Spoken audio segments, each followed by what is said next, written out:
welcome into what's likely to be the first of two food for thought segments here on my YouTube page. Of course, I'm Andrew Coppins, host of Critical Thinking on Mojo 50 Radio, and you can see how to follow me on the social media sites and all that fun stuff in the description below. I will not bore you with all of that stuff here.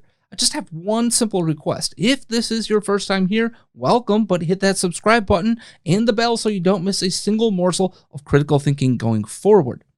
So this week, as we do every week, it's time to dive into the question that I find myself pondering and hope you're going to think about and have a conversation with me about as well. I want to ask you this question for thoughtful consideration. Is abuse of resources enough of a reason to oppose government programs alone? Very often amongst the libertarian and conservative political communities, there's this massive focus on the waste, the fraud, and the abuse that exists within government-run programs. Welfare, SNAP, free lunches, whatever government-run program you can think of. Oftentimes, they get a fine-tooth comb treatment from those groups and then opposition forms because of the abuse that exists, and that's it. I get why, because who really wants to see the money that's taken from us every paycheck going to people who abuse the system over those who really could use our help, right?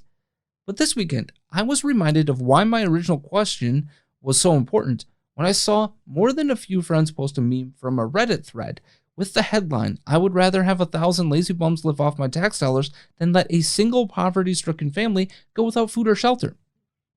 My first thought, virtue signaling 101, right? I just couldn't wait to see what emotion-driven argument was about to be made given that headline. So I read on, and here was the logic. Quote, "It doesn't matter to me if 10% abuse the system meant to help the people, or even if 90% abuse it, as long as one person who needs help gets it. Human decency is the ability to see others as, well, human. I don't give a crap why or how people are on welfare. I don't give a bleep if they're grifters. Statistically, they're not. I don't give a bleep if they are addicts or recovering addicts, if they are poor and working 3 jobs or poor and working no jobs, if they are disabled in some capacity. I just don't give a flying bleep. I give a flying bleep if that person is cold or hungry, though, because that person is still a bleeping person regardless of the circumstances. And I have this weird idea that people deserve dignity and respect, and I don't know, being seen and treated as human beings, unquote." Naturally, the people that I saw posting this viral meme from that Saturday post on Reddit were all of the Bernie Sanders persuasion. Government action over personal responsibility being the cornerstone of that entire group and whatnot.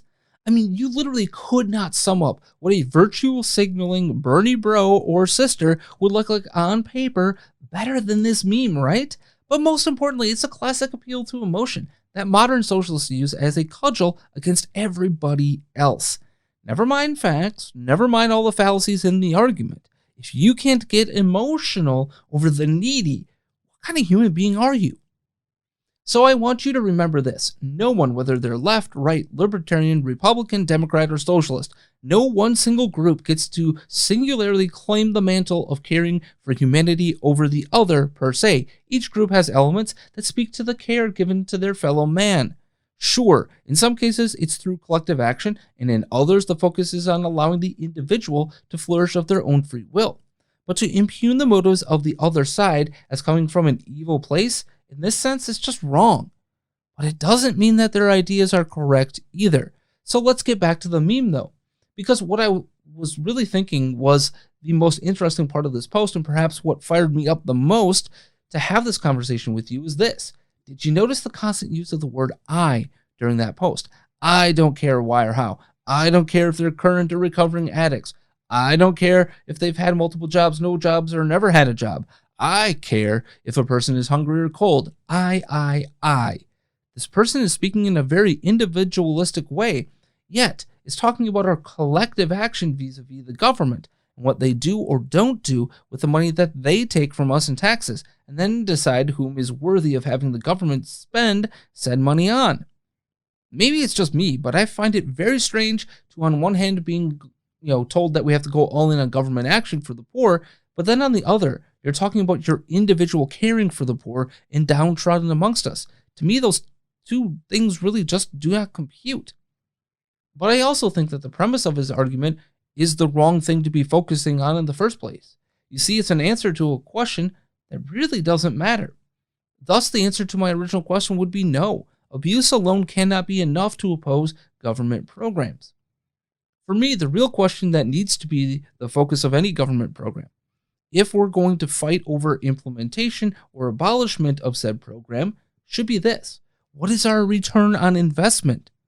Now, I want to be very clear here. We should absolutely be holding the government's feet to the fire over our money. We should be demanding that they are keeping out fraud within those programs. But I also want to deal in reality, and the reality is that waste, fraud, and abuse is going to happen. We can certainly mitigate it, certainly identify holes in administration of the programs and all that stuff. When you look at SNAP, for instance, we see that actual abuse of the system comes less from straight fraud and more from underreporting of income and other information. In fact, SNAP investigations were up some 30% in 2016 and caught much more of that type of abuse. That's great and should be how our government programs are actually functioning. But chasing after every last red cent of abuse is a fool's errand. That's why it's important to understand the large objectives and measurements for success of these programs, if we have to have them at all. Furthermore, if we're going to demand that waste, fraud, and abuse never happen in order to have our tax money going to the program, well, what about the rest of society? I mean, I could point to literally trillions of dollars lost in the economy at the hands of waste, fraud, and abuse of private businesses and charities too. I could point to billions of dollars of waste, fraud, and abuse within the military budget too. But should we stop military spending because it exists? That suggestion would be nuts. But let's get back to this idea of return on investment. To that guy's post. Yes, dude, by the way, seeing 90% of abuse in the system, not good. It's not a good return on investment. And furthermore, it actually does harm to the people who you say you actually care about. Think about that. You know, by reducing the ability to fund the programs properly and thus having to turn people away, delay benefits, or even run deficits that add to our national debt. So yeah, dude, you should give a crap if abuse is 90%. Don't be ridiculous.